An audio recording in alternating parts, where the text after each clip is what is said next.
If you want to use translated lower third text in your next Filmora project, stick around. I'll show you how. I have no idea what that says. So this is actually a fairly easy thing to do, and it's a workaround for people who don't have every type of keyboard and font already installed into their system. And we're going to do it by using Google Translate, but I'm going to show you a few tips here. Now, some of you might have used this just to get direct translations from something that was said into another language. But what you might not be aware of is if you're using the Translate tool directly from the link in YouTube, it gives you a few more options. Now, as you can see in the lower right, there's a drop down and you can actually change the typing options, including your keyboard itself. If I were to try to type in German, I could open up that keyboard and it would give me an actual German keyboard layout with things like umlauts, punctuation over those letters that my keyboard doesn't have. And all I have to do is align what I'm seeing in front of me with the keys that are actually on my keyboard. Pretty straightforward. So if there's another language that you naturally speak and don't have the tools to actually type those things out, you can actually type them using this keyboard feature into Google Translate. And I'll show you how to bring those into Filmora, but let me show you one other thing. Now, let's say I was typing in English, I want something to eat, but I wanted that to be in Spanish. I would just have to click Spanish or use the drop-down menu to find some of these other languages that you might want to use in your project. You can also use the search function. Let's try Urdu.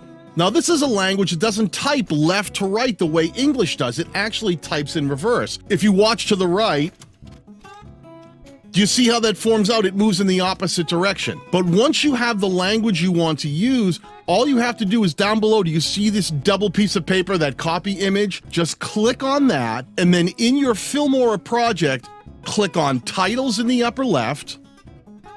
Pick whatever title you'd like to use. In this case, I'm going to use a lower third. I'll use lower third 3. Bring that down into your timeline into a track above the one you're working on. Double left click on that track in your timeline and it opens up the text features so you can change that text. If you left click, hold, and highlight the title here section, you can back that out so that it's empty. Right click and hit paste. And now you'll notice your translated text shows up on your screen.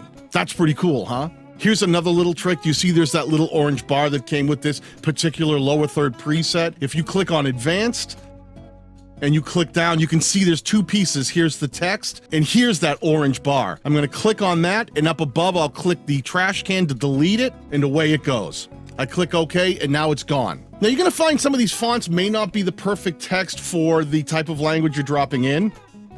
I found that ARIAL tends to be the one that works. It's a fairly universal font.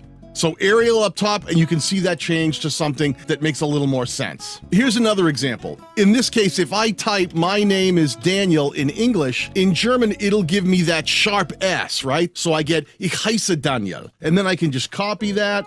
I can bring that back over into my Filmora project, and then I just paste in that particular German translation, lower third, and there I have that sharp S. And I can still adjust the font size and do everything else that I would normally do, but it's an easy way to get those lower thirds and text graphics if you're trying to work in another language other than English. Now, there are other ways to do things like translate closed captions and put those in your videos as well. If that's something you're interested in, let me know down below. Or if you have any questions about this particular feature and how to make it work for you, let me know down below in the comments and I'll be sure to answer your questions. I hope that was helpful, and be sure to check out this video right here to learn more Filmora tips, tricks, and techniques to make your next project really pop.